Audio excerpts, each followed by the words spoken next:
welcome to lecture number 5, Exposing the Enemies of Freedom. I want to start off with a quote from a famous Chinese general and military strategist by the name of Sun Tzu.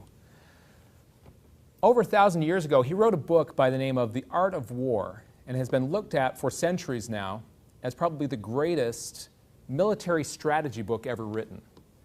And in there, one of my favorite parts, he points out this very simple strategy for success. He says, "It is said that if you know your enemies and know yourself, you will not be imperiled in 100 battles. Essentially, you're undefeatable." But then he cautions us, if you do not know your enemies, but you do know yourself, you will win one and you'll lose one. It's pretty much a draw at that point. And lastly, if you do not know your enemies nor yourself, you will be imperiled. You will be defeated in every battle. So it's vital for us to understand not only ourselves, who we are, what our strengths are, and in my mind, to know yourself in this cause of liberty that we're fighting for here, is to know the principles of liberty that we're fighting for. If we're trying to restore freedom in this country, we better understand the principles of the U.S. Constitution and the liberty that we have inherited. That one's pretty simple, pretty straightforward. And I find that there are many freedom groups out there that advocate adherence to the Constitution and studying the Constitution. But to know the enemy is something I find very rare. Very few groups out there really clearly understand and promote an understanding of the enemies of freedom. And if that's all we do is understand the principles of the Constitution, we're in this middle category, aren't we? We will win one and we'll lose one. It's kind of a draw. And unfortunately, I feel like that's largely why the freedom cause in our country has not been more effective in restoring liberty, is because we only have half of the equation here. So with that understanding, I want to go back to something I mentioned at the beginning of Lecture 4, and that is our Pledge of Allegiance to the Republic. When I pledge my allegiance to the Republic, you may recall one of the things I mentioned was that that Republic is defined by two things. It's built on the foundation of the Declaration of Independence, and then the structure that defines that Republic is the U.S. Constitution. So when we pledge our allegiance to the Republic, we're pledging our allegiance to those two great documents and the principles in there, the principles of the Declaration of Independence and the U.S. Constitution. It's very similar to an oath of office that our political officials all swear to uphold the Constitution. I call it our citizen's oath of office. Now, being that that is my allegiance is to the Constitution and to the Declaration of Independence. Again, as I said last time, that means that my allegiance is not to any political candidate, political party, or any freedom group or anything of that nature. And even as a representative of the John Birch Society, it's not to the John Birch Society. My allegiance is to these principles. And those groups that I support, those individuals who I elect for office, I do so based on their adherence to the Constitution and to the Declaration of Independence principles. So with that understanding, again, I want you to think of your favorite political candidate, someone in the world of politics that you feel is so pure, if we could just get them in charge of where our nation's going, we'd be set right. And if I were to share with you today evidence that that's just a front with them and what they're really doing behind the scenes is just the opposite, would you want to know? Would you want to know that your favorite candidate that you felt is just up on this pedestal is really undermining liberty behind the scenes? That's one of those painful truths that we spoke of last time. You remember this quote from Patrick Henry, where he says, "We are apt to shut our eyes against a painful truth and listen to that song of that siren until she transforms us into beasts." Is this the part of wise men engaged in a great and arduous struggle for liberty? Clearly that's not wise to ignore the truth, is it? He goes on and says, "For my part, whatever anguish of spirit it may cost, I'm willing to know the whole truth, to know the worst and to provide for it." I used that quote last time because some of the things we had to cover in Lecture 4 were a painful truth to me, were difficult for me to hear and to accept. But I finally did take the same view that Patrick Henry does here. I'm willing to know the truth no matter how painful it is, because we must understand the enemy. We must know who they are, what they're working for, or else we will not win, as Sun Tzu pointed out. So with that understanding, I want to go into probably what I would consider the very first politically incorrect word, the C word, the dreaded C word. And I want you to notice how you respond when I say the word. The word is conspiracy. How does that word feel to you? The word conspiracy, I was always trained as a word you don't go into. You don't talk about conspiracies. You're crazy, you're a kook if you go into any kind of conspiracies. Now, first of all, I want to define what a conspiracy is and what it's not. A conspiracy is simply these three things. It is two or more people working in secret toward evil ends. So, if a couple of us were planning a surprise party for Gloria here and it's secret, are we a conspiracy? No. I suppose that depends on what we have planned for the party, doesn't it? But if it's toward evil ends, that would be a conspiracy. But generally, a surprise party is something that's kind and whatever else, so that would not be a conspiracy. On the other hand, if a few of us were conspiring to rob a local store or a local bank, that's two or more people working in secret toward evil ends, right? Is that a conspiracy? Yes. It is. Does that ever happen? Yeah. Yes. It sure does. So you're all conspiracy theorists then, aren't you? Well, not exactly. Not exactly. And I'm leading you intentionally. But there's a difference between conspiracy theory and conspiracy fact. And that's the point I want to make right here, is that it's important to understand that difference. Conspiracy theory is speculation. It's speculation in that we don't know for sure, but I suspect this or that. And what I want you to remember, most important on this part, is it's vitally important we do not spend our time promoting speculative conspiracy theories. The reason why was made very clear to me by a friend of mine who does this. They love to get into the speculative conspiracy theories, and it seems like about every 6 months they contact me with the latest passing theory that our government's going to collapse in the next few months, and it's going to be total catastrophe and whatever else. All these different apocalyptical type predictions. And of course, they've never been right so far. But because they're constantly advocating all these speculative theories, no one trusts them. They've lost their influence in their community. You see why that's so important? We must stay away from the speculative conspiracy theory. And trust me, there's plenty of well-documented conspiracy fact. If you're interested in that type of thing, there's plenty to spend our time on that we do know. In fact, it's vital that we understand what conspiracy fact is working against our liberties. So with that warning, we'll continue here. I want to start off with a little bit of history here, and we'll move forward in our little timeline. Starting in 1776. That year should ring a bell to everyone here. If not, maybe this picture will help.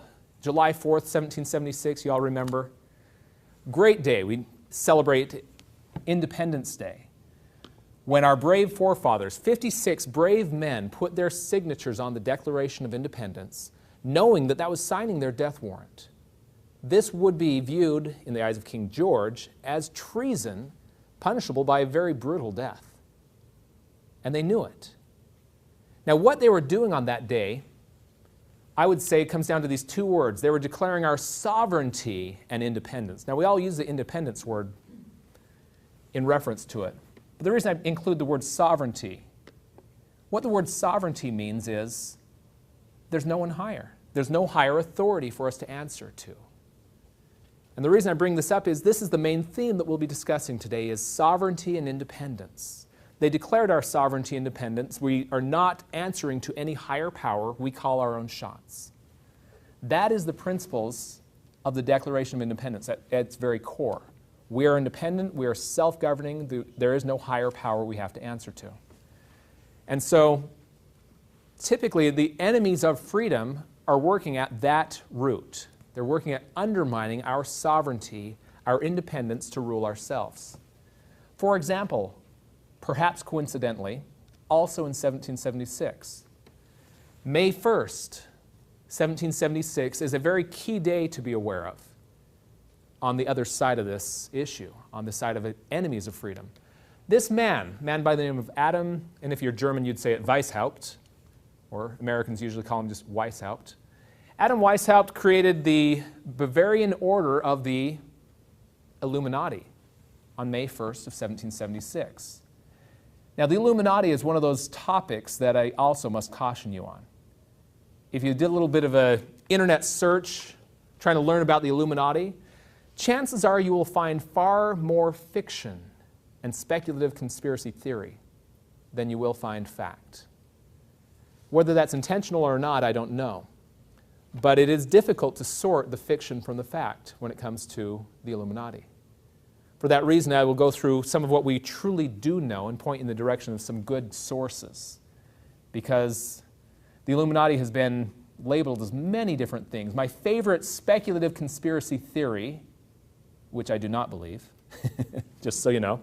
I don't believe this one, but if you search on the internet long enough, you will run across the theory that the Illuminati is an alien race from the planet Draco. They're reptiles, cold-blooded, and they shapeshift to look human. They've come here to Earth to take over the world. Now, I have a hard time believing that one. Even though I admit that Hillary Clinton is pretty cold-blooded, I have a hard time believing that she might be an alien reptile from the planet Draco that shapeshifts. But just an example. And so it's vitally important that we stick with what we really do know. And there's plenty here. For example, this is some of their stated objectives, this list here. And I want you to briefly note this list. Starting with the top one, their goal to overthrow all governments of the world, destroy all religions, mandatory atheism worldwide, abolish the ownership of private property, and glorify sensuality, immorality, repudiate marriage. There should be no marriage left in the world. And the state would raise children. There would be no parental role. And lastly, the goal of world government. Now, if they're a secret organization, how do we know all this about them? The story behind that's very interesting. Adam Weishaupt actually began infiltrating the Masonic lodges of Europe and using their recruiting grounds as his recruiting grounds to find those that could be loyal to his cause. And he used those Masonic lodges to jockey for positions of power in the various governments of Europe and began to try to destabilize the governments of Europe. In fact, if you were, I'm told by a French exchange student, if you attended the public schools in France, you would learn all about the history of the Illuminati. Over here in America, it's just a crazy conspiracy theory, right? But over in France, they're taught about how the Illuminati actually led to the French Revolution. That was their intention, to destabilize the governments, to overthrow it, to put their own people in power. That was the source of the French Revolution. Very interesting.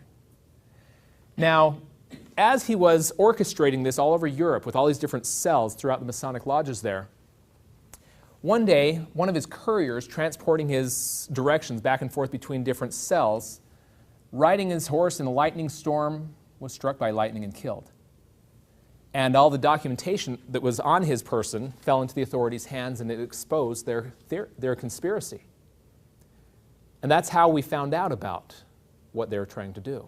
In fact, this book in the bottom left corner here, I'm sure you can all read that, it says Proofs of a Conspiracy. It's published by John Robison in the year 1798. And still today, the John Birch Society continues to publish that and make it available. In that book, that was written as a warning to the world. They tried to root out this Illuminati as much as they could, but they knew they didn't get them all. And this conspiracy continued. So as a way to thwart their plans, some books were published, including this one, to expose their plans to the world. Now, as a quick side note, yet another speculative theory I want to warn you against is because Mr. Weishaupt used the Masonic lodges of Europe to promote the Illuminati does not mean that all Masons are part of an Illuminati organization. In fact, there's a European branch of the Masonic order, which is a separate branch from the British, Scottish Rite, and the American. And we don't have any well-documented evidence showing that they ever chose to use that same strategy with the British and American branches of the Masonic order. So I want to steer you away from that. Many great patriots are part of the Masonic order, and there's no reason to suspect them. Okay, so moving forward, this book did start to get the information about the Illuminati out to the public. In fact, George Washington was sent a copy right around the year 1800. A friend sent it to him, asked him about it, and he responded saying, yes, I'm familiar with this. Here's some of what he said. He said, I have heard much of the nefarious and dangerous plan and doctrines of the Illuminati. Notice the words, nefarious and dangerous. That sounds like he doesn't like them, right? Nefarious is very evil and dangerous. Okay. He goes on to say, it was not my intention to doubt that the doctrines of the Illuminati and the principles of Jacobinism, which is another name for them, had not spread to the United States. On the contrary, no one is more truly satisfied of this fact as I am. What he's saying is, I am convinced that the Illuminati has made headway in the United States. I have no doubts of that. He had seen it in his day. As a high-ranking Mason, he also made that comment that he saw no evidence that they were using the same strategy in the United States through the Masonic lodges. So with that, that is the foundation of the Illuminati, an ancient conspiracy starting in 1776. The points that they were pushing for, I hope you remember, because they come back again. Here's some of the other things that he said was their objectives. Plan to overturn all governments, all religion, even natural, and they endeavor to eradicate every idea of a supreme being and distinguish man from beast by his shape only. What does that sound like to you? That man is just another animal. He's really no different. Sounds like the theories of evolution, Darwinism, and so on. Well, this certainly preceded Darwin by quite some time, but his theories fit in their agenda very well. Now, fast forward to the year 1847. A branch of the Illuminati, known as the League of Just Men, hired Karl Marx. You might have heard of Karl Marx before. Hired him to write the Communist Manifesto. And they asked him to have it ready for publication by January of 1848 so that they could get it out in February of 1848. Their plan was, and this might sound like lecture 1 to you a little bit, their plan was to start democratic revolutions all over Europe and to have the release of the Communist Manifesto be the answer to all these revolutions. That as they create these revolutions of the common people, it would lead them to embracing the Communist Manifesto. That was their objective. And that's an objective, a strategy that communists have used ever since to try to destabilize and create grassroots movements of revolutions, democratic revolutions. You remember from lecture number 1, we talked about Mao Zedong saying the democratic revolution is the necessary precursor to a socialist revolution. And a socialist revolution is the inevitable sequel. And so that is exactly what they were doing in 1848. It didn't work out as well as planned. But here are some of the key points that he highlights in the Communist Manifesto. They should look a little familiar. Abolition of private property. Well, that was definitely one of the tenets of the Illuminati. A heavy progressive or graduated income tax as a method of getting the property from the people. Centralized national bank with an exclusive monopoly. In lecture number 3, we showed clearly how that is a great way of, again, taking a major part of the people's wealth. Abolish home education and replace with mandatory government schools, again, replacing the parents' role with the state raising the children. Abolishing marriage and family structure, eliminate countries, eliminate religion, promote democracy, and establish world government. Quite a list of objectives. The reason I show those again is it's interesting to see who's promoting those today. We'll come to that in a moment.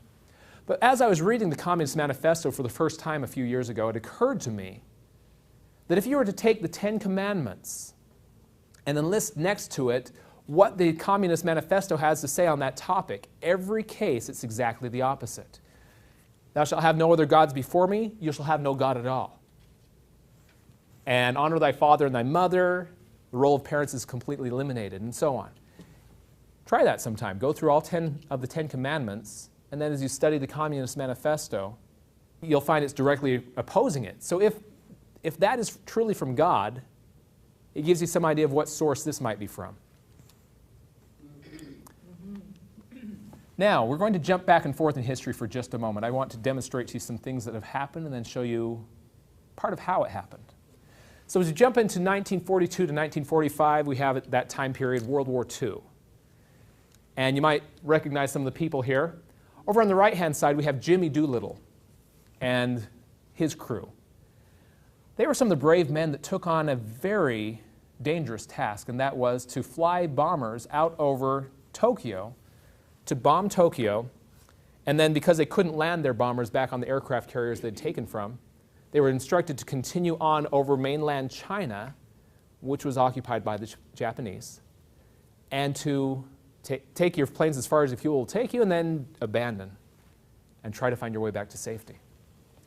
And so Jimmy Doolittle and his crew and many other crews that did similar bombing raids landed in Japanese-occupied China behind enemy lines. Now the man on the left here, his name is Captain John Birch. He's the one who the John Birch Society is actually named after. He's not the one that founded it. John Birch was a Christian missionary in China at this time. And some of the locals who were loyal to the Americans and against the Japanese found Jimmy Doolittle and hid him from the Japanese. So they brought John Birch to meet Jimmy Doolittle and his crew, and John Birch did rescue them. Because of his familiarity with backcountry, he was able to sneak them out from behind enemy lines and rescue them. Upon discovering that there were many other crews that were also stranded, he went back in, and all that were not killed or captured, he was able to rescue, and he became a war hero. Now, at this time in China, there were two men that were really vying for power over the future of China, Chiang Kai-shek and Mao Zedong. And if you believe the mainstream media in the United States at the time, Mao Zedong is not a communist. He's just an agrarian reformer. It's just a people's movement trying to get more rights for the people. He's not a communist. He's our ally. Chiang Kai-shek, on the other hand, was somewhat demonized. And interestingly, Chiang Kai-shek had become a Christian and a constitutionalist. He had actually looked over the United States Constitution and drafted a similar constitution for China, wanting to create China as a constitutional republic. Now, the American ambassador to China, upon meeting both of them, felt that we would certainly want to back Chiang Kai-shek and support his efforts to lead the future of China against, clearly, who was really a communist, Mao Zedong. In the end, we promised him armaments and never delivered them. Now, Mao Zedong, on the other hand, we gave him everything we had there as we pulled out. All of our tanks and munitions and everything we had in China went into the hands of Mao Zedong, leaving Chiang Kai-shek unarmed and Mao Zedong very well armed and easily positioned to take over China. So interestingly, our foreign policy helped China fall into the hands of communism.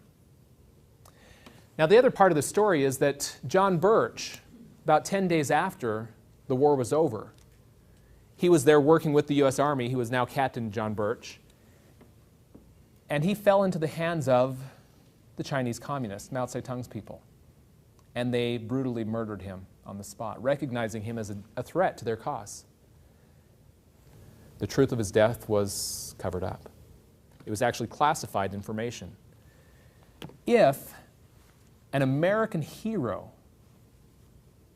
had hit the headlines as having been murdered by what was supposed to be our ally, that would have painted Mao Zedong as a very different figure than the media had portrayed him as up until that point. It would have greatly undermined their efforts to help him come to power.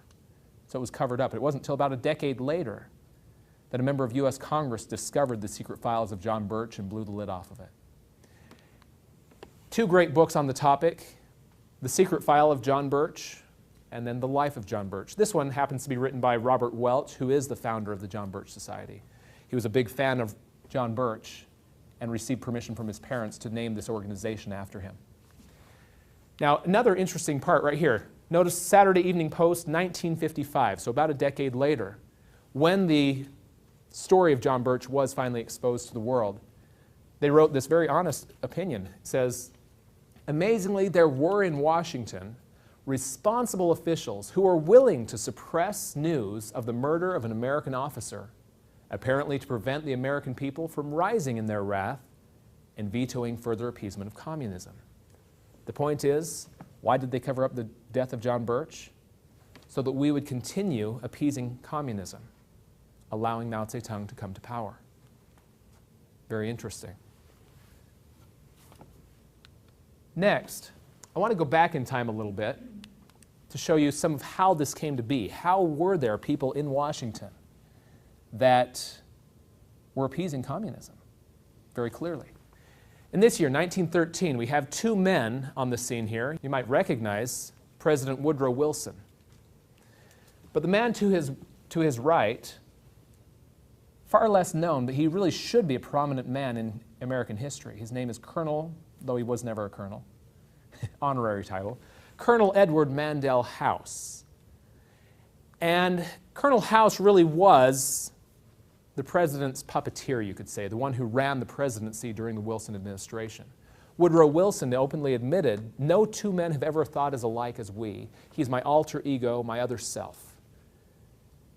He said that this was the man that he spoke to first thing in the morning, last thing at night, and at every decision throughout the day. If there ever was a presidency being run behind the scenes, this was one of them. Now, who was this Mr. House, and what was his objectives, his agenda? Fortunately, he wrote a book for us that clearly outlines what he wanted to do. The book was called Philip Drew, Administrator. It's a rather poor written novel, actually.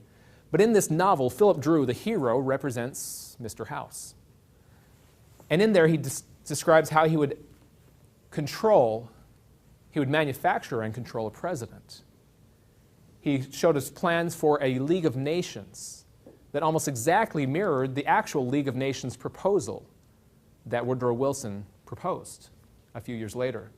But most notably, he declared his primary objective was to pursue socialism as dreamed of by Karl Marx. So put very succinctly, Mr. House is a Marxist. He's a socialist, a communist, whatever you want to call it. And he was pursuing socialism, pursuing Marxism. Here are some of the things he also sought to do. For example, the Wilson administration passed the 16th Amendment in 1913. The 16th Amendment was the excuse for our heavy progressive income tax, which happens to be Communist Manifesto plank number 2. They also implemented the Federal Reserve Act of 1913, which is Communist Manifesto plank number 5. And the 17th Amendment, which removed the power of the state legislature to check federal usurpation of power. Our state legislature used to appoint U.S. senators. U.S. senators were accountable to the state government from which they came. The reason that's important is, if the federal government is to steal power they were not given, according to the 10th Amendment, all powers not given by the Constitution to the federal government were reserved to the states or to the people. So if they're taking power, they're either taking it from the states or the people. The purpose of U.S. senators prior to the 17th Amendment was to make sure that the federal government didn't steal state power. Since 1913, they've had no one there keeping an eye on that. And the federal government has taken a tremendous amount of power from the states, where today the states feel like they just have to do whatever the federal government tells them. Very much reversed from the original system. Speaking against the establishment of the Federal Reserve, Charles A. Lindbergh Sr., father of the famous aviator, declared that this act, the Federal Reserve Act, establishes the most gigantic trust, meaning money trust or monetary power, the most gigantic trust on earth. When the president signs the bill, the invisible government of a monetary power will be legalized. The worst legislative crime of the ages is perpetrated by this banking and currency bill. Do you suppose we need to look back through the history and see which way he voted on it? I think it's pretty clear he was very much against the Federal Reserve Act, feeling like it would create invisible government. It would create a power behind the scenes that would be very dangerous. One other thing we touched on, the history of inflation before the Federal Reserve. One of the propaganda of why we have to pass this Federal Reserve Act was the out-of-control inflation up until 1913. Here we have 250 years of inflation with a little blip every once in a while whenever we go to war. Now, out-of-control inflation leads to, here we go, with this is inflation that's now under control, shooting straight up. Inflation under control for whose benefit? For theirs, not ours. One other thing I pointed out was the TARP bill, as you may remember, which was passed by U.S. Congress as $850 billion. Before Congress even passed the TARP bill, I noted on the Federal Reserve's reporting website, the monetary base had just increased by about $900 billion. The week that Congress said no to the first version of the TARP bill, they were still working out the details. In other words, the Federal Reserve looked like they were moving ahead with the TARP bill, whether or not it was going to pass. And due to the partial audit that occurred back in early of 2011, we discovered that not only did they do this, but they've also, under the table, been sending trillions of dollars to U.S. and foreign banks in the form of additional bailouts. Over $16 trillion of additional bailouts that were never authorized by Congress. Just some examples of the power that Mr. Lord Mayor Amschel Rothschild refers to. Let us control the money of a nation, and we care not who makes its laws. It's what I call the other golden rule. He who has the gold makes the rules. So, just as a brief review of some of our past lectures, first of all, this statement from Nikita Khrushchev when he came to America to learn about our agriculture from Ezra Taft Benson. He told Mr. Benson that your children will live under communism. And Benson's reply was, oh no, we will do everything we can to fight you and to keep from our country falling into communism. Khrushchev responds, you Americans are so gullible. No, you won't accept communism outright, but we'll keep feeding you small doses of socialism until you finally wake up and find you already have communism. We won't have to fight you. We'll so weaken your economy until you fall like overripe fruit into our hands. And so what we've covered in the last 4 lectures is various ways in which they do exactly that, to weaken our economy. You remember the dangers of democracy. The democracies always fail due to loose fiscal policy. The quote from Alexander Tytler from the book, where he says that democracies never last long. They last until the people recognize they can vote themselves money from the public treasury. At which point, they always then vote for the candidate who promises the most benefits, money from the public treasury, resulting in the fact that democracies always collapse to loose fiscal policy. They spend themselves into collapse. Look at Europe today, that's exactly what has happened. Europe is on the brink of financial ruin because they adopted democracy, which led to socialism, which is leading to their financial collapse. We covered in Lecture 2 how, through creative interpretation of the Constitution, interpretations that were never intended by those who wrote it, they've found supposedly unlimited power in the General Welfare Clause, or the Interstate Commerce Clause, or the Necessary and Proper Clause. And how, by truly adhering to what is clearly the original intent of the Constitution, our federal government would be only about 20% its size of what it is today. But by getting the Constitution out of the way, we're again moving towards unlimited government, helping fulfill the vision of Khrushchev there. Lecture 3, we went into the dangers of the Federal Reserve, which really works like an unlimited credit card for government spending. Great way to create greater and greater amounts of inflation and hyperinflation, greater amounts of debt. And then lastly, we went through, in Lecture 4, constitutional war powers, and the way the neoconservatives use the war powers, which not only further impoverishes our nation, but also as a way of controlling foreign countries and sacrificing our rights on the home front. So with that, all of these working together really do help them, as he says there, weaken our economy until we fall like ripe fruit into their hands. And as you look through the Communist Manifesto today, we have implemented a great amount of it. This brings us to the quote at the bottom from economist Henry Hazlitt. He's one of the economists that we would call an Austrian school of economics, not the Keynesian style. He warns of the dangers of inflation. He says, inflation tears apart the whole fabric of stable economic relationships. It drives men toward desperate remedies. It leads men to demand totalitarian controls. It ends invariably in bitter disillusion and collapse. Think about the Weimar Republic. Probably the most notable thing we remember from that is their hyperinflation, where people would take barrels full of money to buy small items. There's the story of a man bringing a wheelbarrow to the marketplace, parking it out front, going in, doing his shopping, and comes out and finds he was robbed, not of the money, but of the wheelbarrow. The pile of money was still there. Obviously, the wheelbarrow was more valuable. But from that Weimar Republic, it led men to demand totalitarian controls in the form of electing Adolf Hitler. He was elected to power by the people, who were demanding totalitarian controls, desperate remedies, as he speaks of there. You can see why Khrushchev knew what he was talking about here. That if we can weaken your economy enough, we, the American people, will demand totalitarian controls. We'll be willing to give up our liberties for someone to save us. Now, one of the objectives of the Wilson administration and of Mr. House that wasn't realized was the establishment of the League of Nations, which would be, had it been implemented, to a degree, a world governing body. The Senate was wise to not ratify that. So in place of that, in 1921, he and a group of others started this organization known as the Council on Foreign Relations. And their objective, we'll go into very clearly here in the next few slides. A little bit more from the perspective of who the Council on Foreign Relations is. Carroll Quigley, he was a mentor to Bill Clinton.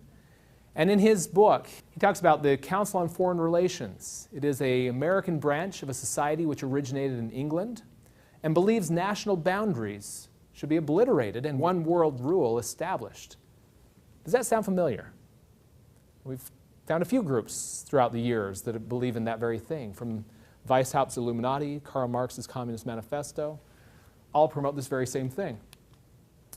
I went onto their website a few years ago, and this is one of their claims to fame they had right on the front of their website. It says, through its membership, meetings, and studies, it has been called the most powerful agent of the United States foreign policy outside the State Department. Now, they're saying outside the State Department. I disagree with that one word, outside.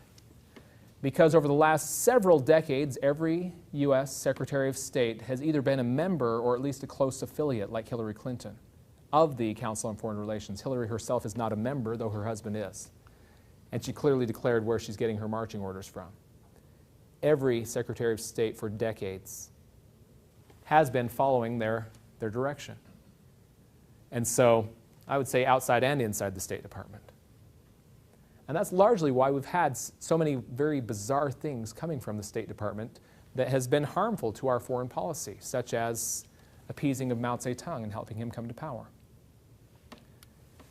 Now, Admiral Chester Ward is one who was a member of the Council on Foreign Relations for about 16 years before he really got an idea of what they were about and resigned in disgust.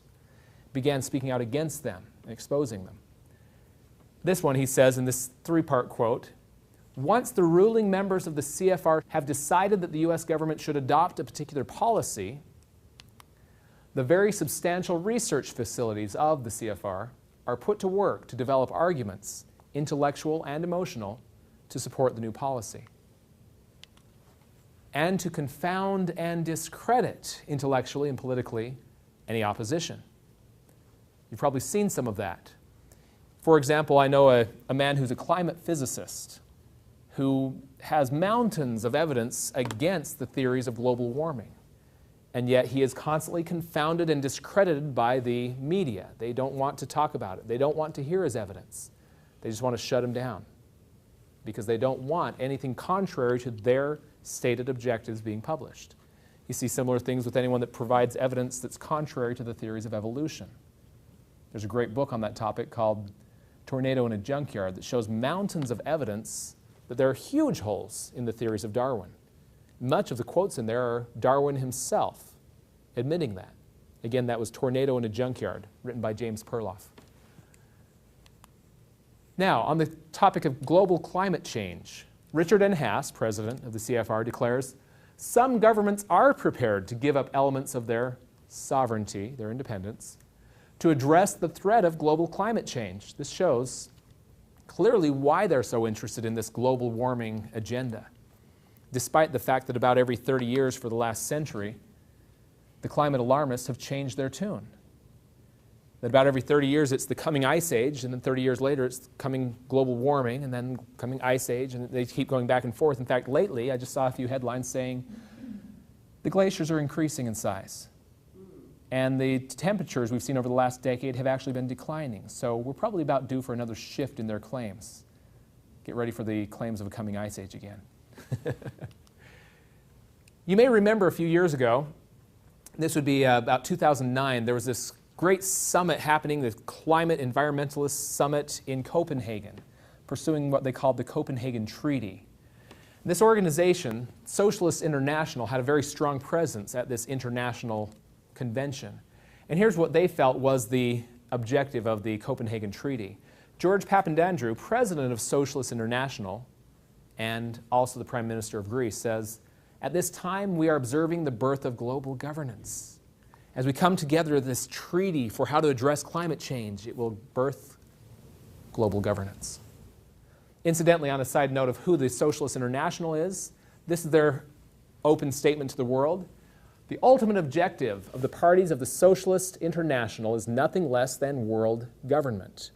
Membership of the United Nations must be made universal. Richard N. Gardner wrote an article in the Foreign Affairs magazine, that's the publication from the CFR, back in 1974. It's called The Hard Road to World Order. In there he advised an end run around national sovereignty, eroding it piece by piece, will accomplish much more than the old-fashioned frontal assault. We've got to erode it through the back door. That's exactly what we're seeing them doing through many different means. One of my favorite examples of that is the Agenda 21 objectives, that we can destroy your property rights secretly and through the back door in ways that you wouldn't recognize as a frontal assault. Two great publications on the topic. We have an article from our New American magazine called Council on Foreign Relations. If you go to the website thenewamerican.com, you can look this one up. Also, an excellent book I highly recommend, The Shadows of Power. It's a U.S. history book that should be required reading for every student. It goes through the last 100 years of our foreign policy. It clearly demonstrates how not only did our foreign policy lead to communism rising in China, but also in Russia and in Cuba, and anywhere that any form of Marxism has taken root. Whether it's socialism or communism or whatever, our foreign policy has been there to help it happen, due to their influence on our State Department and many times the office of the President. It's not easy reading in that it's sometimes a little hard to take. It's some of those painful truths that we need to be aware of. But it should be required reading, absolutely. That can be purchased on our website, shopjbs.org.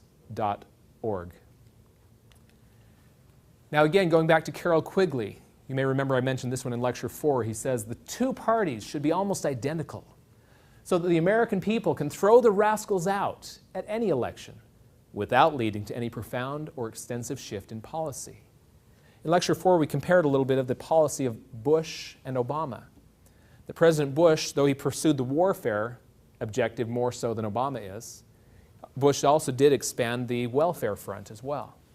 Obama, though he hasn't changed directions, he's just changed focus. He's focusing more on the welfare state and a little less on the warfare state, though he's expanding that as well. The two parties aren't that much different. There's no significant change in direction here.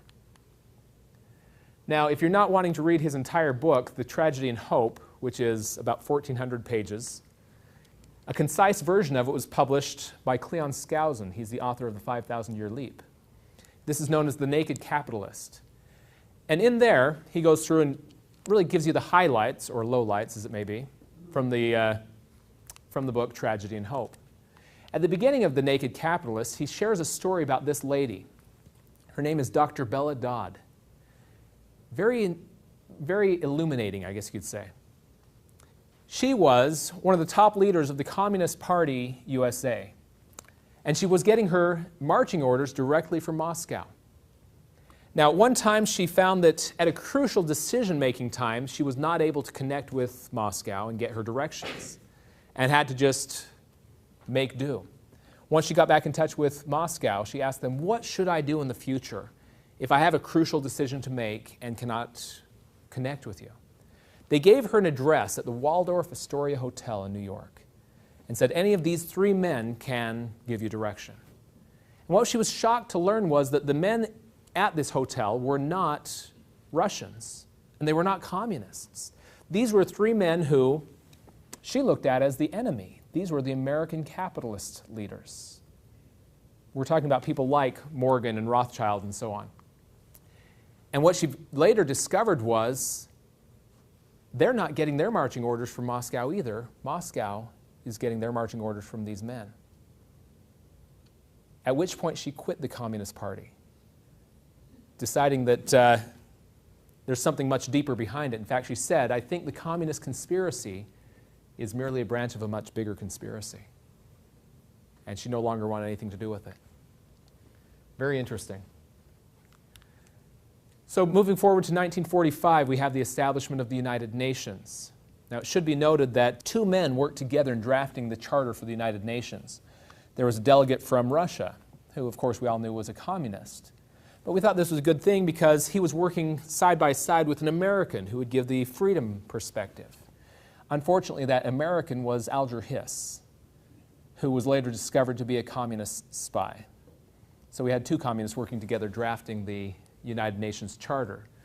One of my favorite parts to point out that very few people know is that the United Nations, while they do talk extensively about the importance of your rights, if you look at their UN Universal Declaration of Human Rights, they openly declare that rights and freedoms may in no case be exercised contrary to the purposes and principles of the United Nations.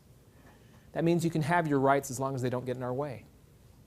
I pointed out in a previous lecture that that's exactly the opposite of what our Declaration of Independence says, that our rights are unalienable. In this case, your rights are subject to our approval. Very contrary to principles of our nation. Another State Department crime, you could say. Back in 1962, Lincoln P. Bloomfield wrote a policy manual for the U.S. State Department called A World Effectively Controlled by the United Nations. This is their plan for how to get us completely subservient, rather than sovereign. The very introduction, the first paragraph, gives you a good idea of what it contains. It says, a world effectively controlled by the United Nations is one which world government would come about through the establishment of supranational institutions. Supranational means outside of country boundaries. Characterized by mandatory universal membership. You must be a member whether you want to or not. And some ability to employ physical force so that you can be forced into membership. What would that be? That would be military force we're talking about there. Effective control would thus entail a preponderance, a massive amount of political power in the hands of supranational organization rather than in individual units, and would assume the effective operation of a general disarmament agreement. The countries must disarm at the same time as we create this ability to employ physical force on the international level. Now, this isn't the only time the State Department has published this type of a document.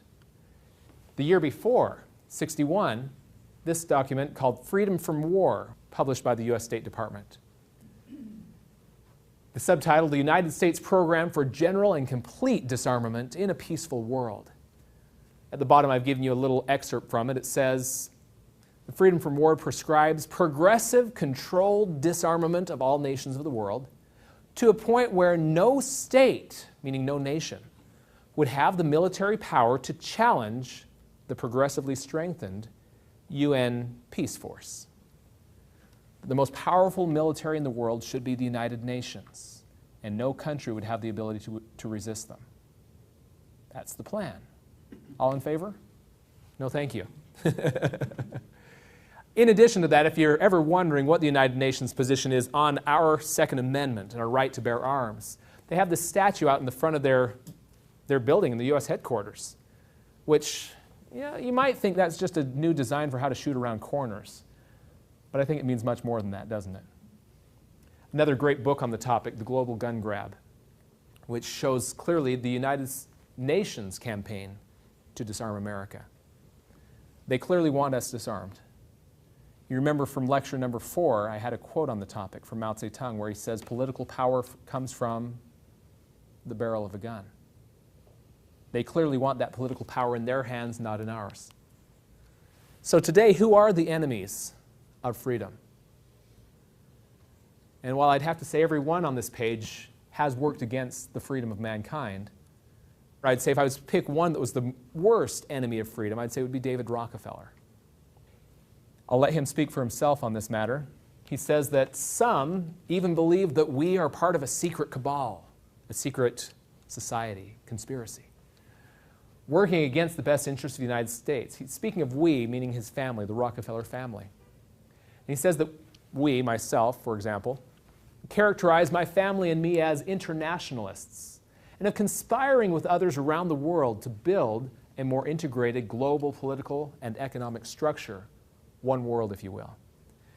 If that's the charge, I stand guilty and I'm proud of it. What's he admitting to here? He's admitting to being a conspirator. He's conspiring. He admits he's working against the best interests of the United States. He admits he's working towards globalism. I don't need to accuse him of it. He's admitting it. So who do we trust? We've clearly shown that there's a lot going on behind the scenes that I wasn't aware of beforehand. Many different media sources that really are controlled. Most any major media source is. Many of our political candidates are espousing platforms that are contrary to the principles of liberty and hostile to the Constitution. Who do we trust? My advice to you is don't trust anybody blindly. Verify everyone. Whatever they say, we need to first understand the Constitution ourselves so that when we see someone from whatever political party or from any media source espousing principles that are contrary to it, we see through them. Because if we just simply find someone that we're going to trust blindly, they have the potential to lead us astray. It's important that we know for ourselves. Now, how can we win? After showing the doom and gloom of just how powerful the enemy really is, and that's vital in order for us to win, how can we win at this point? One of my favorite and most encouraging statements I've heard comes from Arthur Thompson. He's the CEO of the John Birch Society. A couple of years ago, he said this: "It costs a great deal more money to lie to the people and organizing them into enslaving themselves than it does to tell the truth. It probably takes $1 for every $1,000 the insiders spend to undo insider-propagated falsehoods with truth. Sometimes the ratio is even greater." That's very encouraging. And I can attest to that. I've seen many examples of where just $1 here or there of truth can undo thousands of dollars of propaganda. In fact, I'll give you one brief example. There was a young lady I met just a few years ago who had graduated from college in Missoula, Montana. And she admits when she graduated from college, she was a committed liberal, probably borderline socialist. Her uncle gave her a gift subscription to our magazine, The New American. She began reading it, and after 2 years of reading the magazine, she was completely changed. She called our headquarters saying, "How can I get involved in the fight for defending the Constitution?" She became a constitutionalist. She said to me, "Prior to reading The New American, I never knew there was another option." She'd always been taught big government solutions, even if it was the big government liberal solution versus the big government conservative solution, but never shown the constitutional perspective. And when she saw it, it made sense. And it really melted away the lies and propaganda that she'd been fed throughout her schooling. Another quick example. Some of you may be familiar with the Security and Prosperity Partnership of North America. This was signed by President George Bush just 2 months after being sworn into his second term as president, March 23rd, 2005. And this agreement with Prime Minister Paul Martin of Canada and Mexican President Vicente Fox agreed that by the year 2010, January 31st, 2010, that we would no longer secure the borders between our nations in any way. We'd only secure the border of North America. And that passing from Mexico into the United States into Canada would be no different than passing from Idaho into Montana. Now, clearly they didn't hit that objective. We do have hardly any border security, but they still pretend at least to some degree. How did we stop them from achieving that goal? Here's how. First of all, our magazine came out with this issue, a very special edition called the North American Union Edition, Merger in the Making. And in this magazine, every article in there shows various evidence of their plans to create a merger of the United States, Mexico, and Canada, exposing their plans. The most effective way to destroy a conspiracy is to expose them. They're like roaches. You turn on the light, they flee. We set a goal that was published in our bulletin, which is a members' publication, out to all the members across the country to get 1 million copies of this magazine to the hands of our elected officials at every level across the country. 1 million copies into U.S. congressmen, state legislators, governors, county commissioners. Everyone in any elected position needs a copy of this to understand this agenda that is being secretly worked against us. Our goal was 1 million. We hit 1.2 million.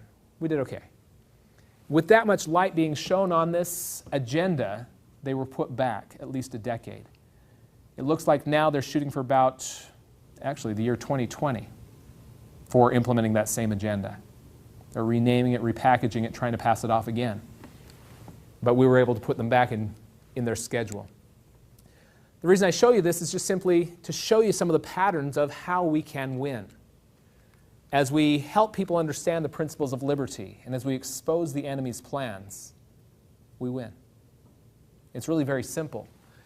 It brings me back to, you may remember some of these great paintings. I love the painting of George Washington there praying.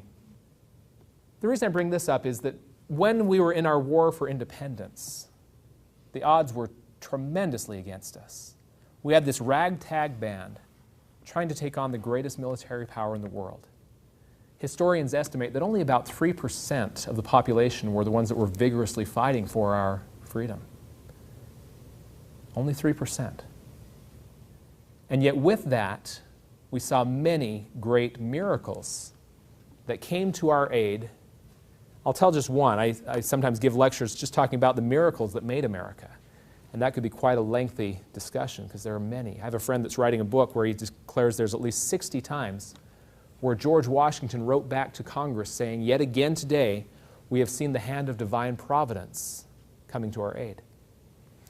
The very conclusion of our war for independence was the Battle of Yorktown, where Washington and his troops laid siege to Yorktown. We had Cornwallis holed up in Yorktown, and he had just received word that reinforcements were on their way just a few days out. And so he could easily just bunker in and hold out until the reinforcements came. What Cornwallis decided to do instead was, they're right on the York River. We could ferry across the York River and escape.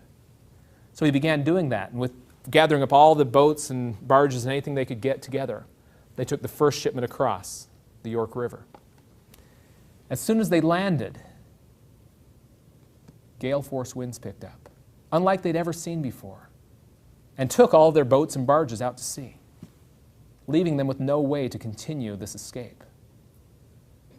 Now, this is by far not the only example of this type of thing happening, but every time at just the right moment, the weather changes or something of that nature, leading to our advantage, their disadvantage.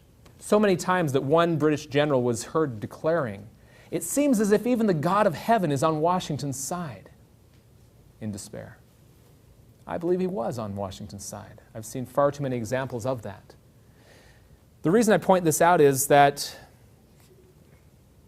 continues today. I've seen, again, many examples in our day where I would say clearly the God of heaven is on the side of freedom. I'll give you one example. A number of years ago when I lived in Idaho, there was a proposal before the state legislature to put on the ballot that coming fall an amendment to preserve the traditional definition of marriage against activist judges. They wanted to amend the state constitution so that activist judges couldn't somehow interpret our state constitution to allow same-gender marriage. Now, the people of Idaho generally very strongly supported this. I went to testify before the state legislature. I went to the House, and the House members told me, "Don't worry about this. It always passes the House. This is our third try."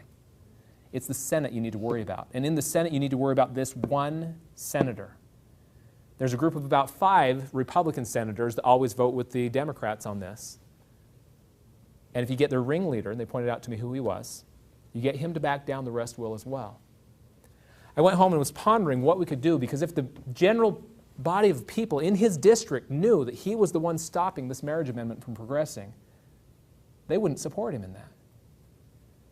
And after pondering over this for some time, I came up with an idea. I made up these little cards that says, help defend traditional family values, and on the backside, how to contact your legislature. And it told what this bill was about and how to get in touch with your elected representatives. I lived in the town where this gentleman's district was, and I went around door by door, knocking on doors and saying, I just wanted to inform you of something that's before the state Senate right now that I feel is very important, and wanted you to let your senator know how you feel about the matter. And that's all we really did. And in the process of this, as I'd knock on doors, I'd find someone who would say, do you have any extras of those? Well, sure. How many do you want? Well, I'll take 20. Okay, what area do you want to cover? I'll go cover these streets. Great. And they'd take off. And people, little by little, would volunteer to spread these for me as well. Until when it was all said and done, I accounted for at least 500 of these cards being distributed in his district. Now, what I didn't know, a year later, I met a lady who did the same thing. I was covering the south half of his district. It was one of those gerrymandered districts that was very long, and I was only able to geographically reach the southern half. I met a lady that lived in the northern half of his district. She came up with a similar card. I didn't even know her. And she started passing out these cards, and she found other people standing up saying, I'll take some of those cards and distribute them as well. And about 500 of her cards got distributed.